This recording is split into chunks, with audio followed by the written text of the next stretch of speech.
tapi kesuksesan insaniah, kesuksesan manusia, ketentraman, kedamaian, kesejahteraan, kebahagiaan, kesempurnaan.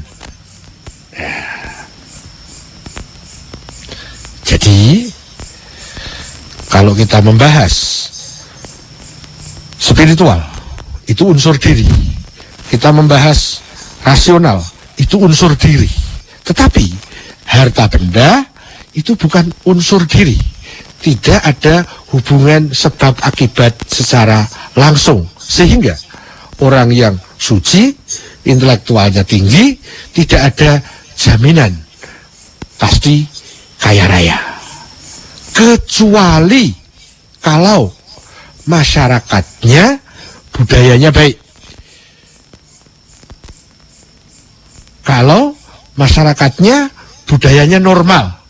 Tidak ada jegal-menjegal, tidak ada tipu-menipu, tidak ada khianat mengkhianati, maka di situ ada hubungan sebab akibat yang normal.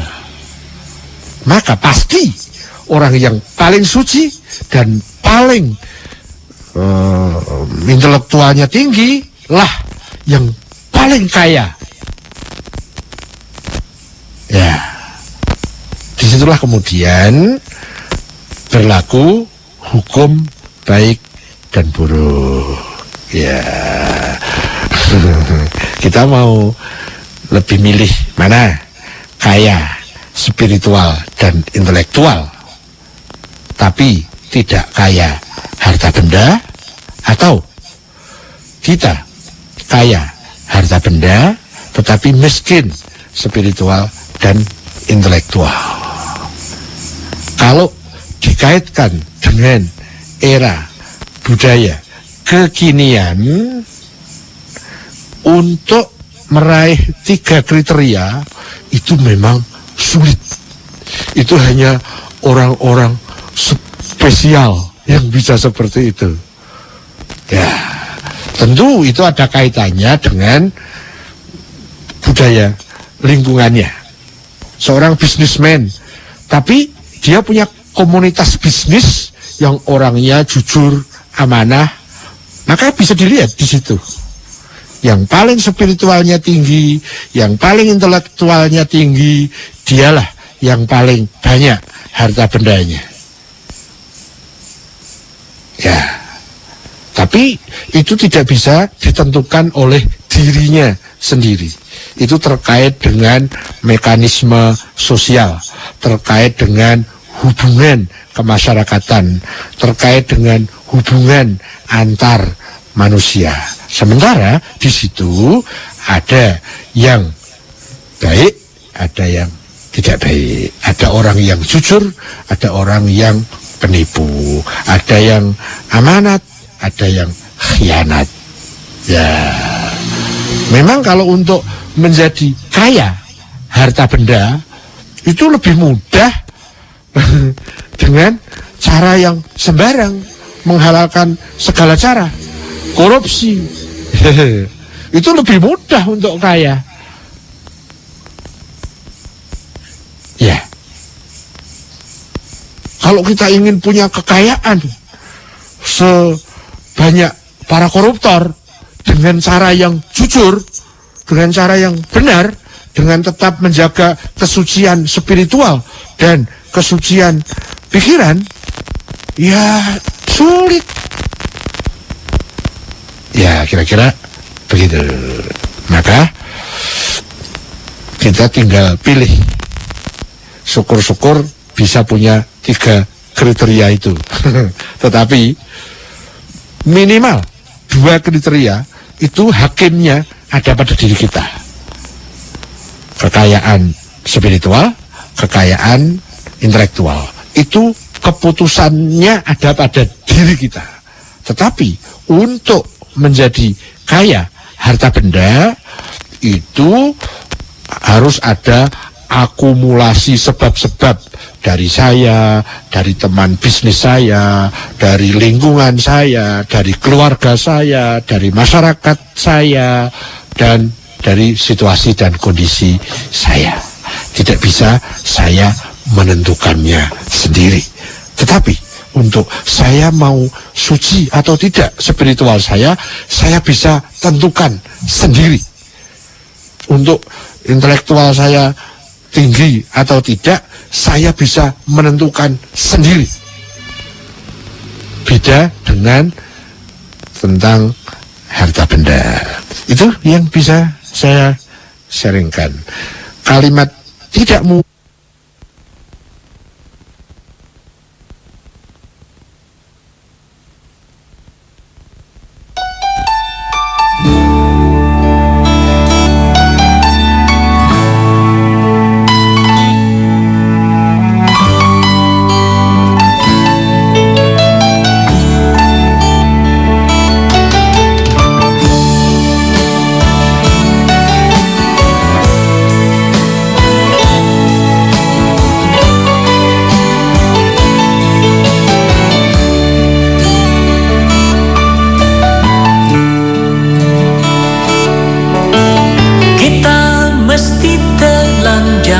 dan benar-benar bersih, suci lahir dan di dalam batin. Tengoklah ke dalam sebelum bicara, singkirkan debu yang masih melekat. Oh, singkirkan debu yang masih melekat.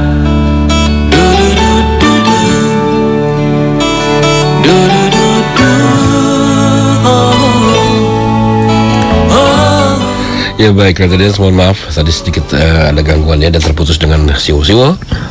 Kebetulan Siwo waktunya habis Siwo, jadi istirahat sekali. Iya. Jadi nanti kita ketemu lagi di sesi kedua Siwo ya.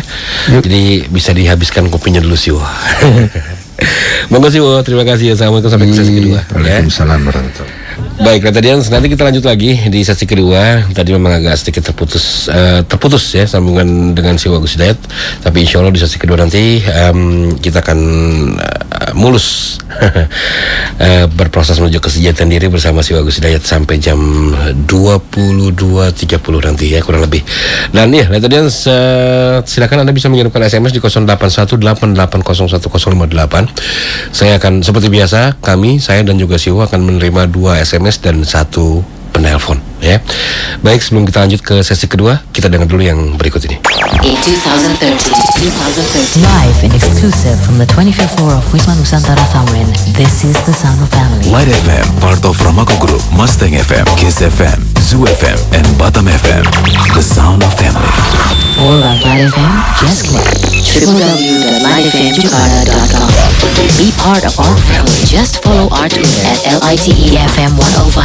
Anytime, anywhere. This is the sound of family. 105.8 Stay close to your family. Hai Light Audience, hal-hal baik akan datang pada orang-orang yang menunggu sambil tetap bekerja. Itulah yang disebut dengan mengimani sesuatu yang sedang dikerjakan. Mereka bukan hanya duduk diam dan berharap Tuhan akan melakukan sesuatu pada hidupnya. Mereka sabar menunggu, namun tetap sambil bekerja dan tetap berfokus pada proses yang dinikmati, sehingga akhirnya hasilnya pun akan datang. Dan apapun hasilnya, syukurilah, karena itulah hal yang terbaik yang Anda bisa dapatkan. Evaluasi hasil tersebut dan tingkatkan kinerja Anda, sehingga dari waktu ke waktu Anda akan selalu menjadi lebih baik lagi. Saya Adi Sandi, The Peak Performance Coach dari adisandi.com untuk Light FM. Anda masih mendengarkan Berproses Menuju Kesejatian Diri bersama Siwo Agus Hidayat.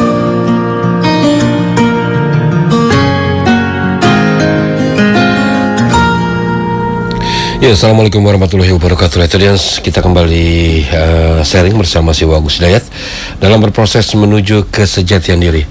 Ya, Assalamualaikum Siwo.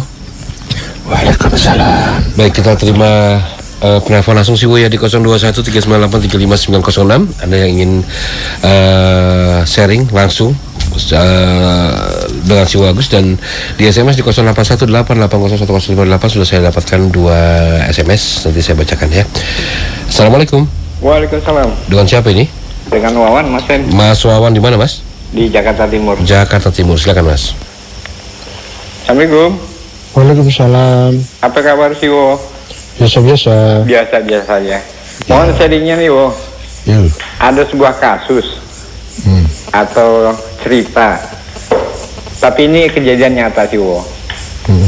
Ada seorang anak muda, dia punya aktivitas di masjid, dia ngurusin masjid segala macam. Orang bilang biasa dia panggil merebot. Dia jomblo nih, Wo. Udah banyak yang usahakan nemu-nemuin nggak cocok. Suatu saat dia keluar dari masjid, dia berhenti dengan baik-baik. Dia jadi supir angkutan antar jemput pegawai. Nah, di situ dia ketemu seorang perempuan, nggak tahu gimana cocok, nggak lama terus kawin nih, Wo. Nah, ceritanya kita balesin dari mulai dia keluar sampai terakhir dia kawin. Kita diskusi sama teman-teman. Saya punya pendapat bahwa ini kepada hukum sebab akibat. Sebabnya karena dia keluar dari masjid sehingga dia kawin. Teman yang lain berpendapat nggak begitu. Sebabnya adalah dia harus kawin. Maka akibatnya dia keluar dari masjid mencari jodoh. Nah, pertanyaannya yang mana nih, Wah, yang benar, Wah? Yang satu sebabnya saya bilang dari awal, yang teman bilang sebabnya dari akhir. Sudah ada sebabnya, maka dia keluar gitu. Itu aja deh, Wo. Oke, bisa ditangkap sih, Wo ya. Ya, makasih Mas Wawan. Ya, terima kasih. Terima kasih. Assalamualaikum warahmatullahi wabarakatuh. Ini kasusnya luar biasa sih, Wo. Iya, Mas Wawan bilang tadi ini kasusnya luar biasa. Oke, saya akan bacakan SMS yang masuk ya. Yang pertama dari siapa nih? Dari Sarimbit di Lebak Bulus. Assalamualaikum, Owis. Waalaikumsalam. Siwo dibalik mungkin ya. Oke. Mohon sharingnya Siwo untuk pertanyaan Ana sebagai berikut. Apakah ajaran Islam setelah Rasul atau Nabi wafat masih ada? Kalau masih ada, apakah ia masih utuh sebagaimana yang dipahami dan diajarkan oleh Nabi? Dan kalau masih utuh, siapa pengajarnya dan apa jaminannya? Dan kalau tidak utuh atau tidak ada yang dapat memahami persis seperti Nabi, masihkah kita dapat mendakwa bahwa kita berada di dalam jalan yang lurus atau Shiratal Mustaqim? Atau bahkan masih bisakah kita mengharapkan jalan yang lurus itu? Sukron. Wassalam dari Sarimbit Lebak Bulus. Perlu saya ulangi sih, Wah? Cukup ya. Baik. Yang pertama itu, yang keduanya adalah dari Bu Hori di Jakarta. Assalamualaikum Siwo. Waalaikumsalam. Siwo, mohon sharingnya. Hidup kita ini fana, ada selamanya, tapi berubah. Kadang maju dan kadang mundur. Namun totalitasnya itu adalah maju. Tapi pada saat kita lihat ke semestaannya, ternyata berputar. Bagaimana pengertiannya menurut Siwo? Ini pertanyaannya kasusnya berat-berat semua nih, Siwo. Ya kalau berat ditaruh aja. Berdua ngangkatnya Siwo ya. Oke, baik, itu Siwo ya, saya kira cukup. Atau perlu tambah? Lihat waktunya Siwo ya. Kalau masih ada kita tambah. Boleh. Oke, silakan Siwo. Iya. Mas Wawan di Jakarta ada kasus kisah nyata. Pemuda masjid pada saat masih jadi pemuda masjid sulit dapat jodoh. Setelah keluar masjid ketemu jodoh, kawin.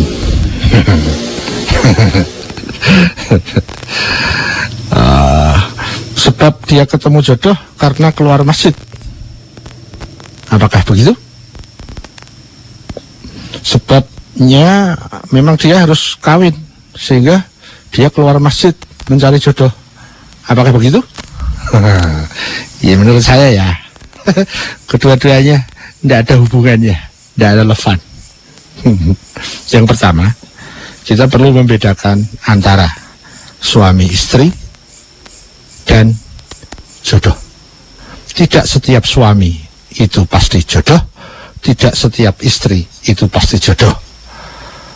Di sini masalahnya adalah kita sering, ya kita itu bisa saya bisa Anda ya, sering mengartikan istilah agama dengan istilah sosial atau istilah masyarakat. Itu yang menjadi sering misperception. Nah, kita mengartikan istilah agama pakai kamus sosial. Ya, tergantung masyarakatnya. Kan istilah di masyarakat itu terbentuk oleh masyarakatnya, merupakan kesepakatan yang tak tertulis. Ya, istilah-istilah yang muncul di masyarakat itu sangat tergantung oleh masyarakatnya yang memunculkan istilah-istilah itu. Kalau masyarakatnya tidak agamis, maka akan banyak istilah-istilah yang tidak sesuai dengan istilah-istilah agama. Ya, contohnya apa? Jodoh. Jodoh kalau bahasa sosial, istilah masyarakat itu sama dengan suami, sama dengan istri, gitu kan? Yang saya pahami dulu juga begitu. Tapi saya harus berani merevisi ilmu saya yang dulu dengan ilmu saya yang kinian. Ya, bahwa jodoh itu beda dengan suami atau istri. Dan jodoh tidak hanya berlaku pada pasangan suami dan istri saja. Jodoh itu mengkait kepada banyak hal. Ada jodoh di bidang bisnis, ada jodoh terkait dengan pertemanan, ada jodoh keterkaitannya dengan keluarga, suami istri dan lain-lain. Ya. Tapi kalau menggunakan bahasa masyarakat, ya begitu. Jodoh sama dengan suami atau istri. Akal sama dengan pikiran, gitu kan? Ikhlas sama dengan rela. Oh, jadi kacau balau. Makanya maksud saya, yuk kita belajar, berproses. Sekarang sedikit demi sedikit berproses. Kalau mau mengartikan istilah agama, ya dengan kamus agama, jangan dengan kamus sosial. Ya, kalau ikut ke istilah sosial, coba sabar itu apa? Jadi repot. Muslim itu apa? Jadi repot. Istiqomah itu apa? Jadi repot. Munafik itu apa? Jadi kacau. Ya. Nah, hampir setiap perubahan pemahaman itu dimulai dari definisi dan istilah. Begitu definisinya berubah, maka berikutnya akan terjadi perubahan pemahaman.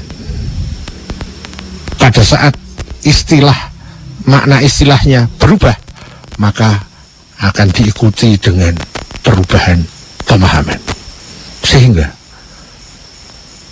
Islam menjadi seperti Islam, benar menjadi seperti benar. Dan seperti itu tidak sama dengan aslinya. Disinilah definisi mempunyai peran yang sangat strategis. Mau coba definisikan. Mukmin itu apa? Yakin itu apa? Percaya itu apa? Definisikan. Hak itu apa? Kewajiban itu apa? Coba definisikan. Kita akan lebih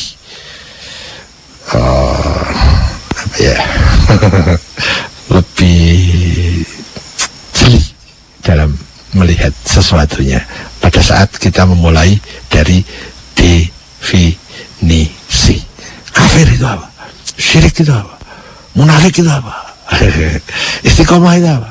Takwa itu apa? Ya kan? Kita kadang-kadang tidak memulainya dari situ.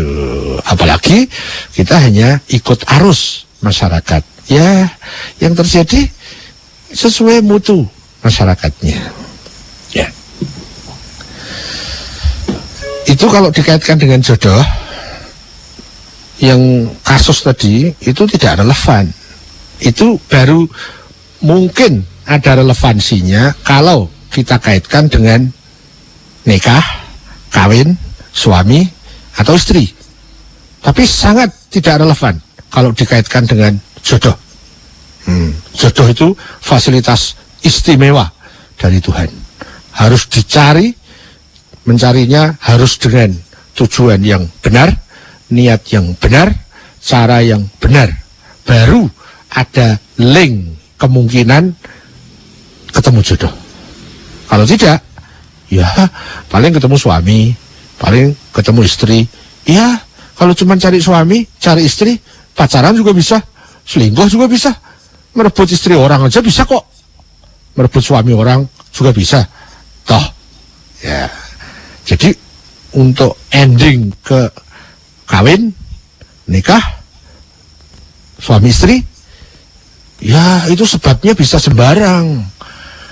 Tapi kalau jodoh tidak bisa digapai dengan cara yang sembarang. Ya. Kemudian yang kedua, tadi ada dipisahkan antara di masjid dan di luar masjid.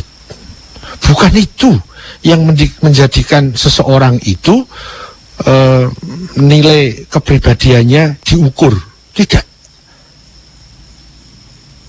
Orang yang rajin ke masjid pasti pribadinya baik. Tidak. Orang yang di luar masjid pribadinya pasti jelek. Tidak. Masjid itu hanya sarana. Baik buruknya itu ada pada diri kita. Kita bikin apa sarana itu? Di dalam masjid, di luar masjid, kedua-duanya bisa untuk sarana baik dan kedua-duanya juga bisa untuk sarana buruk. Yang menentukan orangnya, kita. Ya, jadi orang yang selalu di dalam masjid jaminan pasti baik, tidak ada. Orang yang di luar masjid pasti jaminan kebaikannya rendah, tidak. Itu hanya sarana, itu hanya alat bantu. Tentu alat bantu yang di dalam masjid lebih kondusif untuk kebaikan dibandingkan yang di luar masjid. Ya, tetapi tetap saja itu sebagai sarana, bukan penentu. Yang menentukan adalah diri kita. Tujuan kita apa? Kita bisa lihat apakah orang yang di dalam masjid selalu tujuannya pasti kepada Tuhan. Yang kedua, niatnya. Apakah orang yang di luar masjid niatnya pasti jauh dari perintah Tuhan? Enggak kan? Ya, jadi di sini mohon jangan dikotomikan antara di dalam atau di luar masjid. Bukan, itu bukan substansinya. Substansinya ada pada bagaimana kita memanage diri dan menggunakan sarana-sarana. Ya, dalam formula saya, kondisi poin syukur yang terakhir adalah menfungsikan pemberian sebagaimana fungsinya. Pemberian itu termasuk situasi dan kondisi yang melingkupi kita. Ya, kita sering mendapatkan situasi dan kondisi yang kita tidak berharap itu.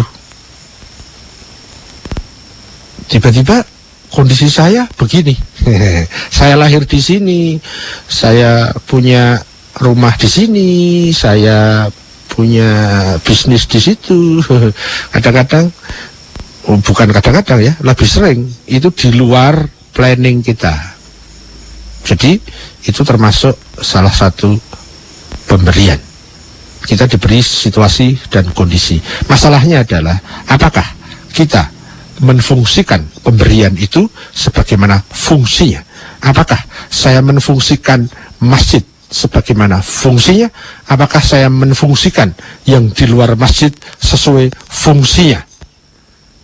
Substansinya ada di situ, bukan ada pada masjid atau di luar masjidnya.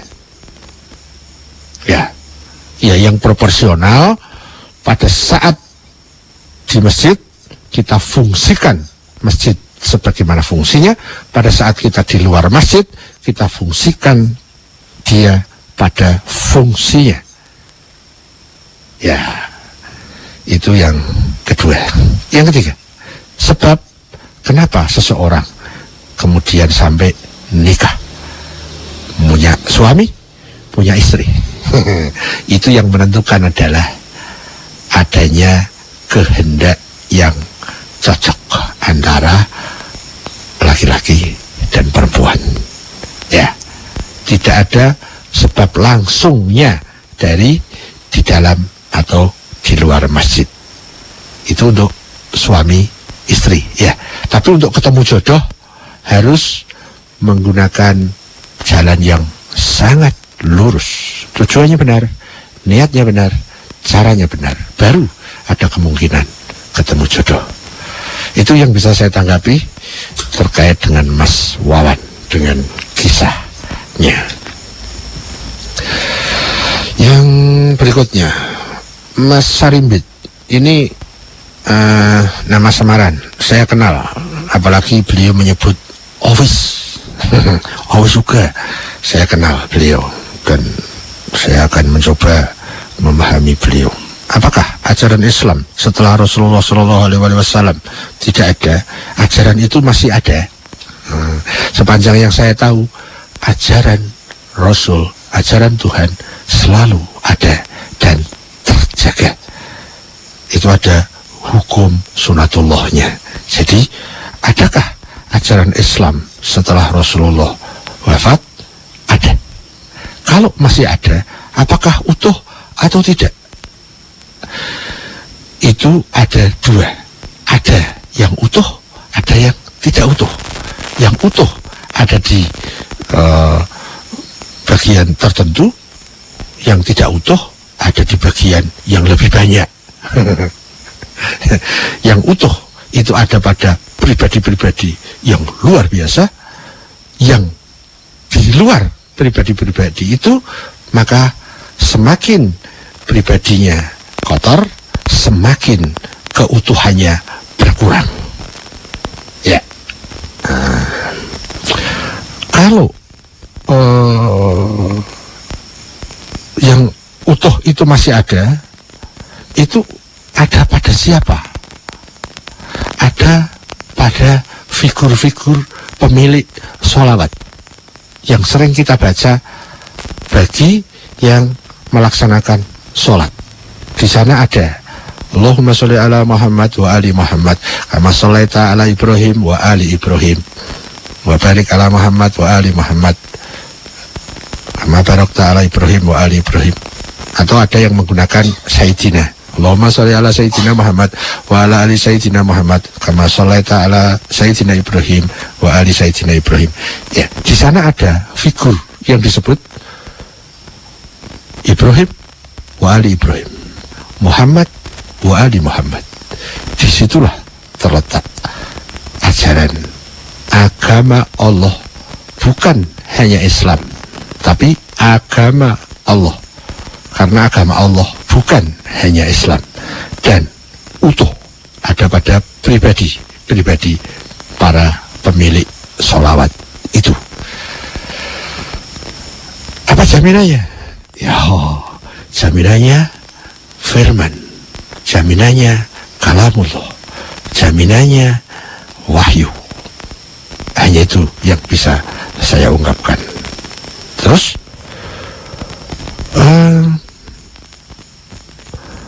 kalau Islam itu tidak utuh, apakah kita bisa mengatakan bahwa kita berada di jalan yang lurus? Bisa, sesuai kapasitasnya masing-masing. Ya, jalan lurus saya ya sebegini kemampuannya. Jalan lurus Anda, ya ada kapasitas yang berbeda. Kedua-duanya meskipun berbeda, bisa sama-sama ada pada jalan yang lurus, tetapi mutunya berbeda. Tapi tetap di jalan yang sama.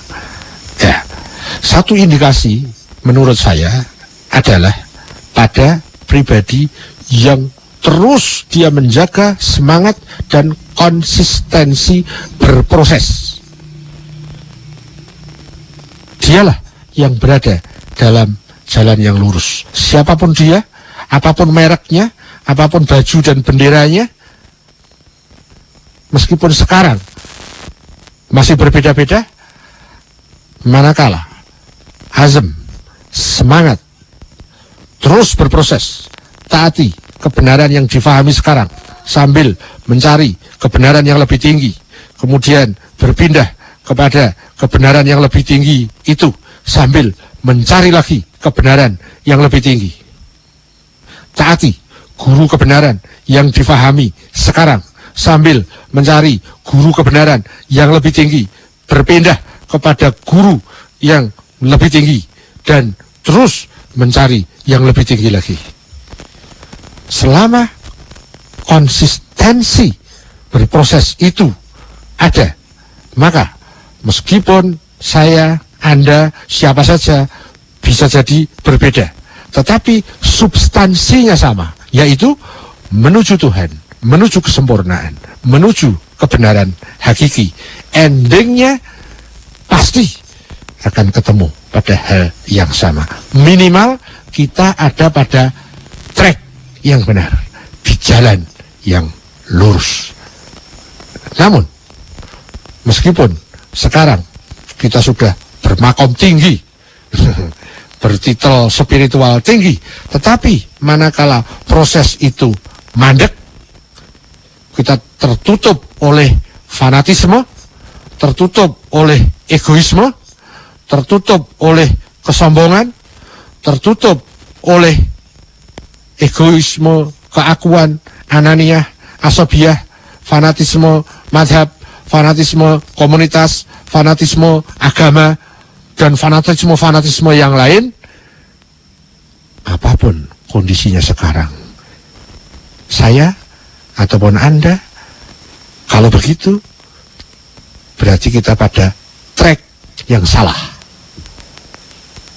Ya, itu yang saya pahami. Jadi kita bisa berada pada jalan yang lurus sesuai kapasitasnya, sepanjang substansi berproses tetap ada dalam diri kita dan tidak dijegal oleh bentuk-bentuk egoisme dan fanatisme. Masih bisakah kita mengharap jalan yang lurus? Ya iyalah, sangat bisa. Para pemilik sholawat, para penjamin, para yang dijamin kebenarannya, itu diutus untuk kita. Kenapa kita tidak bisa mengharap? Selalu kita bisa mengharap.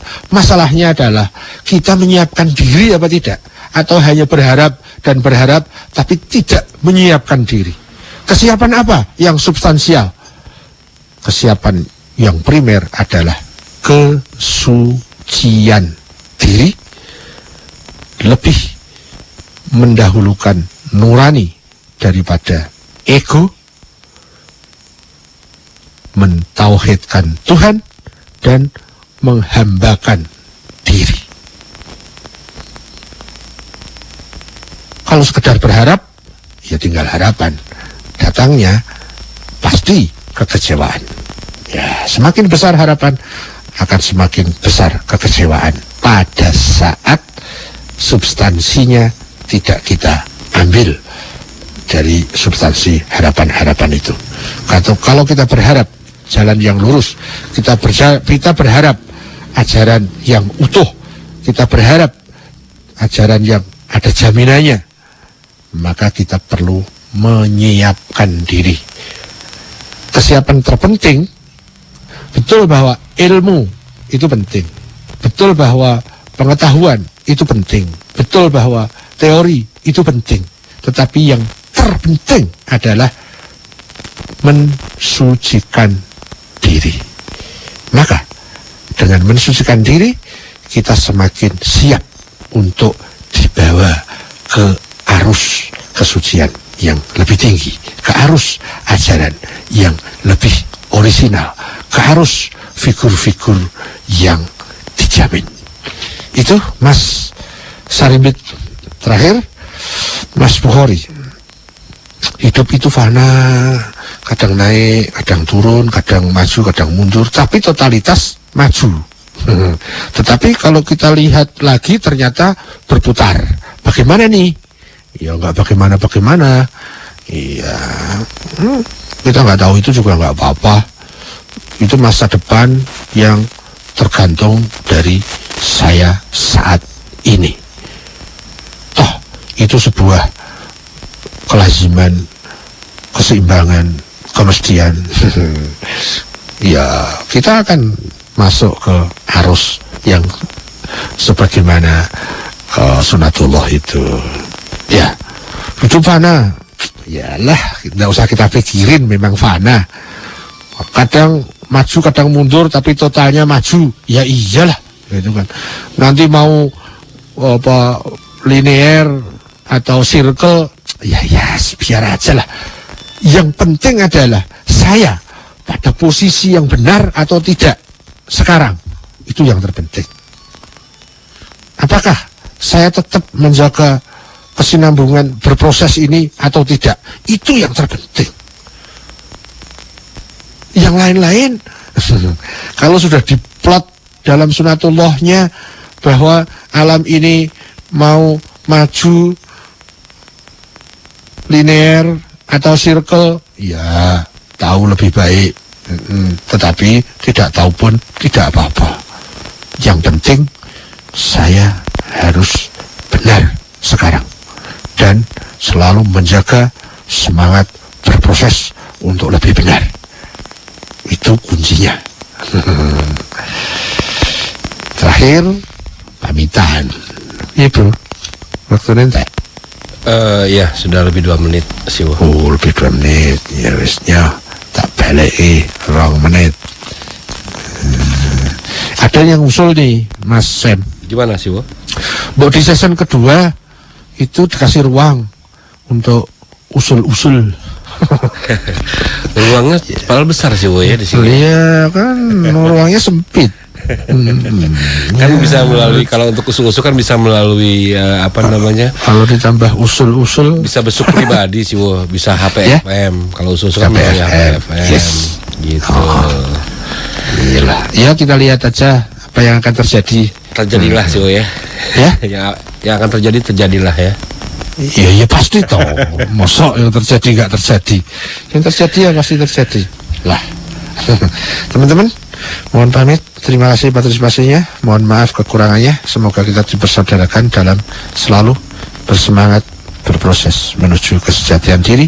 Amin. Fokus tujuan, waspada niat, konsentrasi tugas. Amin. Pamit. Assalamualaikum warahmatullahi wabarakatuh. Waalaikumsalam warahmatullahi wabarakatuh. Terima kasih si Wagus Hidayat, dan insya Allah minggu depan di jam dan waktu yang sama kita akan kembali berjumpa. Let's Audience, sharing kembali bersama si Wagus Hidayat dalam berproses menuju kesejatian diri. Dan ya, untuk edisi hari ini, hari Kamis tanggal 13 Juni 2013, saya cukupkan sampai sekian. Saya Monis, Jack Plam-Plam dan juga Isna di Lambada Tera mohon diri. Insya Allah kita ketemu lagi minggu depan di jam dan waktu yang sama. Wabillahi taufiq wal hidayah. Assalamualaikum warahmatullahi wabarakatuh. Terima kasih.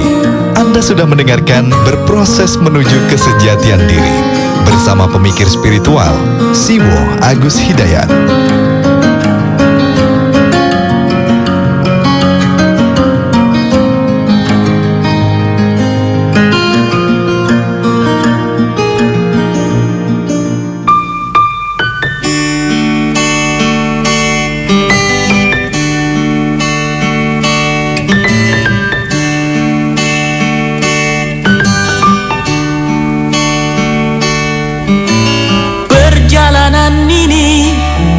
Terasa sangat menyedihkan, Sayang engkau tak duduk di sampingku kawan. Banyak cerita yang mestinya kau saksikan di tanah kering bebatuan. Oh, oh, oh, oh, oh, oh.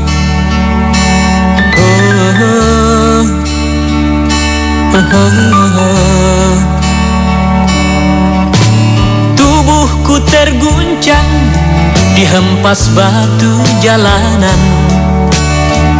Hati tergetar menampak kering rerumputan. Perjalanan ini pun seperti jadi saksi. Gembala kecil menangis sedih. Oh, oh, oh.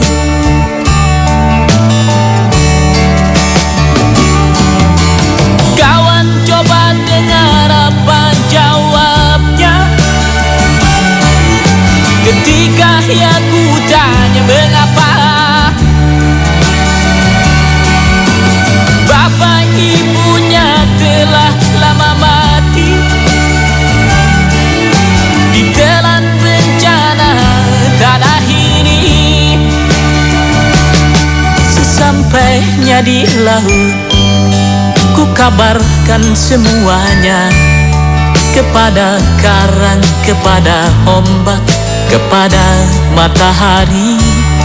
Tetapi semua diam, tetapi semua bisu. Tinggal aku sendiri terpaku menatap langit. Barangkali di sana ada jawabnya. Mengapa di tanahku terjadi bencana? Mungkin Tuhan mulai bosan melihat tingkah kita yang selalu salah dan bangga dengan dosa-dosa. Atau alam mulai enggan bersahabat dengan kita. Coba kita bertanya pada rumput yang bergoyang. Oh, oh, oh, oh,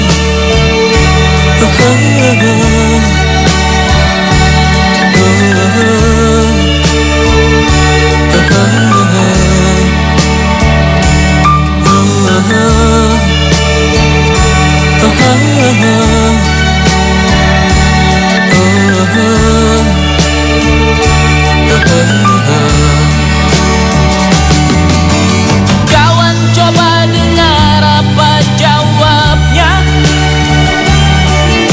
ketika ia ku tanya mengapa bapak ibunya telah lama mati ditelan bencana tanah ini.